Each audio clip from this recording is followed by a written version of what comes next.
Surpanakha is much defiled for, for her acts in the traditional Ramayana. I wonder again if through your signature movement style, through costume, through sound, you explore other perspectives than the traditional ones for the other characters too, Mandodari and Mantra and Surpanakha and Ahalya.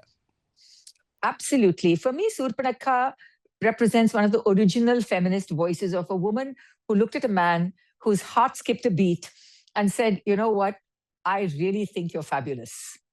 Okay? Because here she is surrounded by three brothers. One, this super powerful, egoistic Ravana, this emperor. And then we have a brother, Vibhishna, who's constantly criticizing her and constantly criticizing everything. And then we have Kumbhakarna, who's forever eating and sleeping.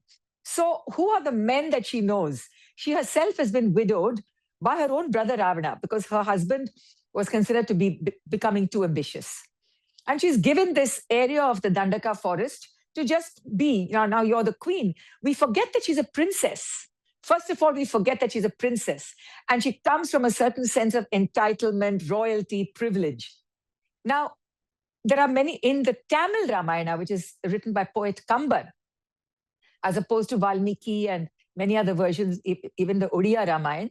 What happens is she is described as tall, light-eyed, light-skinned, and very arresting with a commanding presence.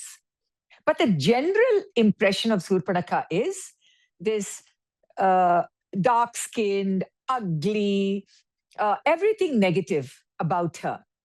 Everything negative. And do you know, Rishikesh, her given name at birth was Meenakshi, the one with beautiful eyes. Wow. Surpanakha means the one with sharp nails. And it comes as somebody who has a sharp tongue, whose words can bite. So it's not just the nails. We're looking at something as a woman, self-confident with an opinion and unafraid to speak. My entire work in A Million Sitas is to give each of these characters, especially Surpanakha, Manthara, and Ahalya, a dignity. 94.3 Radio 1.